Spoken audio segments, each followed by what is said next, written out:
Alright guys, good morning. You guys are really looking at some of the things that I want to show you. I have a tool called INSSID ER Home, Insider Home. That's in a layman term. So there are a lot of people keep asking like what's that tool is and how we're gonna use that and how we can actually use it. So as soon as you turn it on, you click on the network tab here, and now you can actually look at the information about the network. So in the wireless network, if you are just trying to find out what kind of signal that you're receiving and who is actually being protected by what kind of security, what is the channel I'm getting and what kind of range is that, sometimes you are not able to connect to that. So at that point of time, there is something that you need to do with this tool, and you can understand it, like how things are actually going and what is the mean of every tab over here. So what we have done is, if you look at on the left side, you have an SSID. That is basically a 32 character name, and space includes in a character actually. So it is a service set identifier, which is a name. So anytime you want to connect to a wireless network, you always have to find out an SSID, be it you're an airport, you're at home, your office, or any other coffee shop, restaurant, whatever, where you're getting the services. You actually need to find out the SSID. Once you get the SSID, you actually have to go ahead and connect to it, but unfortunately you won't be able to connect to any of the SSID, being the fact that you do not have the security, like the encryption key or the password or the user ID and the password. So if you want to do a deep dive in that, like what kind of SSIDs is protected, what are not protected, and what is the use of this. So there are basically two standards that we usually follow in the wireless. One is a 2.4 gigahertz standard, and another one is a 5 gigahertz standard. So when I'm talking about 2.4 gigahertz standard, it is similar to what we are following in the Bluetooth, right?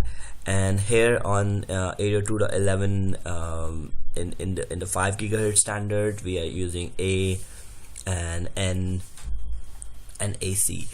So here you can see a couple of SSIDs here. So this is the SSID I'm actually connected to. That's the reason you're seeing the signal, and I'm very good like signals. So this 45 minus 45 is pretty much awesome, and these are these both SSID belongs to me. So you're seeing the signal on these are pretty awesome. So remember this, whenever you go towards the 0 on the line, let's say -1, -2, -3. So -1 is more better than -3.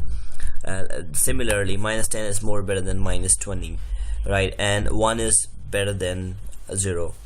So this is basically signal. So if you look at the signal, you can click on any of the SSID available and you can find out the signal. This is also called RSSI.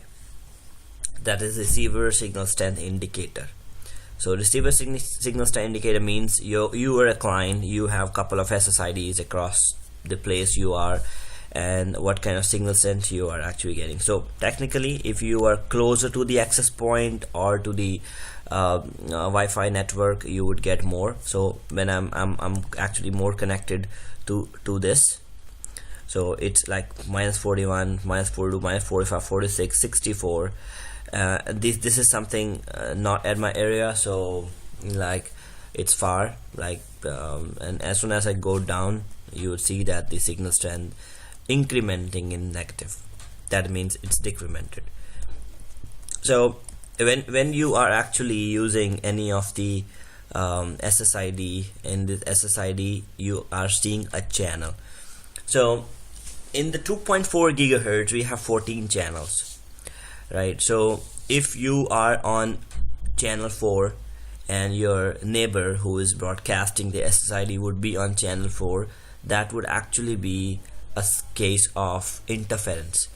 So sometimes if you are experiencing issues like you're getting interference, you're not getting speed, but when you're connecting your laptop or computer straight to the modem via cable, via the LAN cable, the services are good. Sometimes that happens. You're saying that even I'm very close to the wireless access point, however still I'm seeing some latency problems, packets are dropping, or I'm not getting good speed. At that point of time, this tool is really helpful to find out how many networks are actually broadcasting in your area. So if you look at channel 4, and I'm not seeing any of the other SSID in my area is actually broadcasting at channel 4, so there are less chances of interference. There is an option in the wireless access point, or if you're using a Netgear or like BTEL or Linksys or Cisco or D-Link router, you can always log into the tool or log into the to your router by putting the IP address 192.168.1.1 or 0.1 depending upon the model, and then you can go ahead and change the channel into the wireless LAN. It can be auto, it can be something that you would like to designate. So like you can choose from any of the 14 channels. However, you can only use 1 to 11 most of the times. The rest of the channels are a little bit reserved, so you cannot use those. So in a drop down, you have an opportunity to choose 1, 2, 3, 4, 5, 6, 7. So these channels are actually separated by 20 megahertz actually. So if first channel is broadcasting, let's say first is broadcasting at 0, then second one is broadcasting at 20 megahertz, third one is on 40 megahertz and 60 megahertz. So I'm sorry, these channels are actually broadcasting in the distance of 5 megahertz and are actually basically in 20 megahertz. So if you are broadcasting this at 0, that is on channel 1, then your neighbors or some other access point should only be on channel 6, because these channel 1 and channel 6 are non-overlapping channels and you will not find any issues. So if you're broadcasting at channel number 2, then you should expect someone should actually broadcast channel number 7. So 1 and like 2 and 7 would have a gap of 5, so you will not see any interference. So this tool would actually give you information about what kind of channel being broadcasting in area, and are you the victim of the interference, the wireless interference, because of the others also broadcasting. Because this is an unlicensed version, so anyone can bring their own access point or wireless router and plug it anywhere.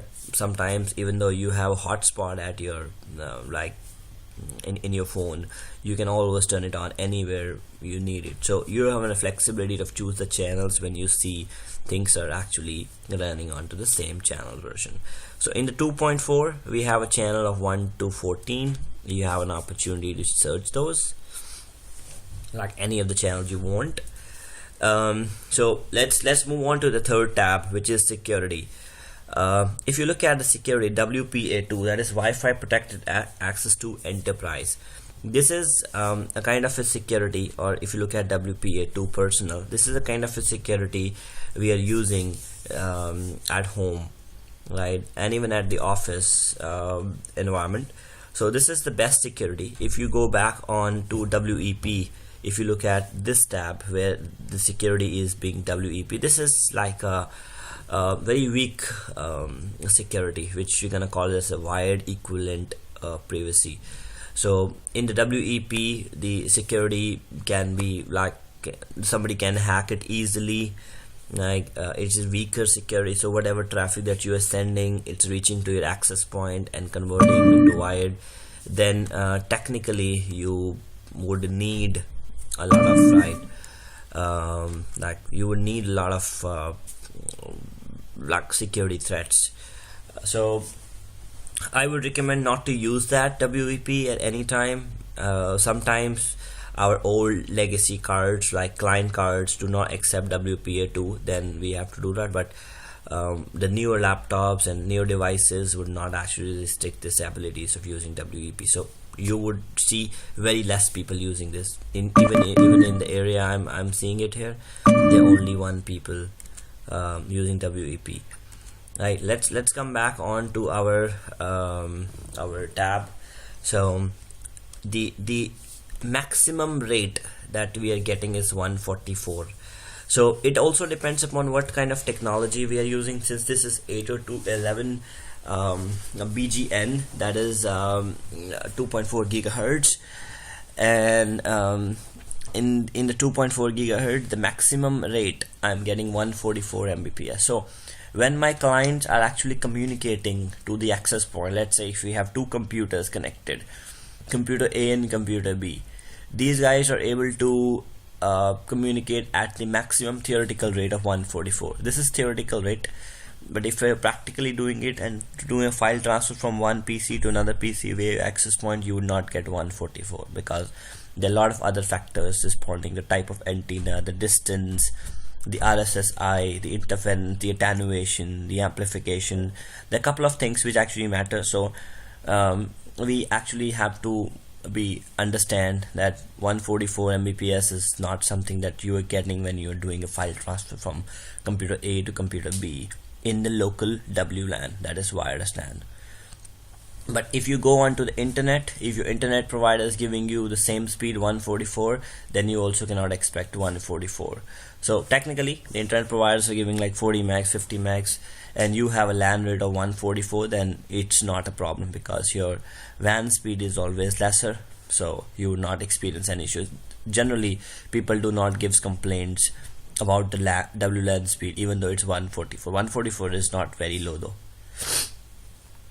Now come up on to the 802.11n, because 802.11 BGN, these are the three standards. N is the fastest, B is very old, like I would say it's older, G is something a lot of people still using it, that is of giving you a speed of 54 Mbps.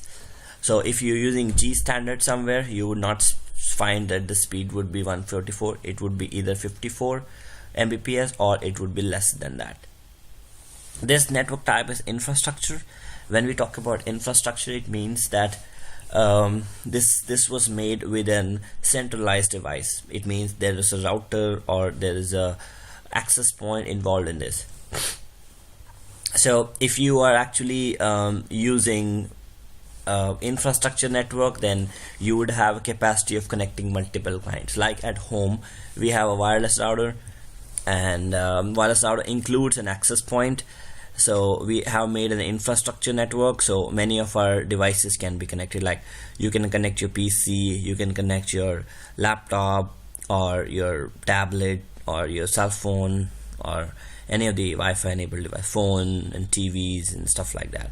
So that is an infrastructure. But if you are connecting your two computers back to back, like you are connecting computer 1 and computer 2 states with a Wi-Fi with no intervention of the others, that would be ad hoc type. So generally ad hoc type networks are like only point to point, or I would say peer to peer, from one computer to another. For example, if you have ever used your cell phone for transferring file over any of the peer-to-peer file applications, it's gonna be it's generally an ad hoc. In the Bluetooth, if you have ever used Bluetooth to send a file from one laptop to another laptop or one phone to another phone, that is an ad hoc mode. So that is kind of an on-demand. Whenever you need it, you do it. Here you have set up an infrastructure network, you are connected, and nobody is actually stopping your abilities to do that. In the ad hoc, it depends upon your peer. So now if you go back here and click onto the same and look at it, so this is the name of the SSID that I have broadcasting. This is the MAC address of my wireless access point. So technically this is just a home-based access point, which we have like Netgear, D-Link, Beetle, and other devices, Tenda. So this is a MAC address. So if you go onto the Google and find out who is the vendor for this, then you technically can find out like which modem is that. So you actually have a flexibility of searching out the type of modem or type of device that somebody is using, or at least you can look at which vendor is that. So if you look at the next tab, vendor, right, so this tool maybe not be able to find out all the devices, but if you think in the vendor field, you can find out this guy is, this MAC address is resolving to routerboard.com, this is Dragon Path Technologies, this is Belkin, and mine is not able, it's not able to find out which one is. It is Huawei actually, but he's not able to find out. And then you can look at which technology I'm using. I have 802.11n technology, right? And then what is the signal? That is 46 minus 46 dBm. That is signal. So what it does, the INSSIDER, what it does is like actually looking at it and just give a score of link score, like what is the score for this link. So you're giving 33. So if you go beyond it, increases the value. Let's say if you go here, then it increase to like it increase or decrease the links like link score according to its own algorithms. So see that you can look at it. Which one is better is actually showing you in the numbers here.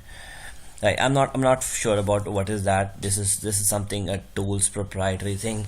I don't know what algorithm these guys are actually working and to give that, but rest of the things are pretty much clear.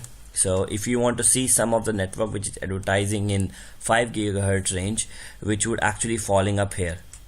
So let me go ahead and find out which one is 5. So this guy is in 5 gigahertz, and 5 gigahertz channels are actually not like 1 to 14. These channels starts with 40s. In mid 40s you would see these channels are, so 48, 52. And the beauty of wireless 802 like 5 gigahertz channel is basically these are like completely 20 megahertz difference, so there is no overlapping. So if you look at here, these guys starts with 36 and then 40 and then 44, 48, 52, 56, 60, 64. The difference is higher, so there's no overlapping. So even though if you are running at that channel, the other one is running on just the next channel, there would be no overlap, no interference. But yes, if you and your colleague is running onto the same channel, like if you are running on 44 and somebody else is also running on 44, then technically this would be an interference, and you have to look at it and find out the provision. So my advice is, if you are in channel B, just try to put yourself at channel 1, 6 or 11, right? Always do 11, because if you have ever installed your modem, the ISP guys who's coming up, they just do it 1 and 6. They generally do not prefer to go with the 11, 9 or 11. So make sure you do the last one, so less people use that, so you would get less chances of doing it. Or else you can always go into the to this tool in INSSIDER home, and then you can download this application and look at if somebody else is also throwing signals onto the same. So if I talk about these two guys are actually making attenuation, because the signal is very high at this place, and even this one also are sending into the same channel number. So I would definitely get some sort of attenuation when I'm sending my request to send messages. There are chances of getting it distorted when signal drops. Then technically I'm facing some packet drops also. So this is a tool that you usually should like it. And sometimes if you're facing any issues and nobody is helping you, or somebody not able to figure out, you can actually view this video and try to solve out the situation. I hope that will be helping you here, and hope you like it. Thank you very much for coming up here today. Have a good day ahead. Take care. Bye bye.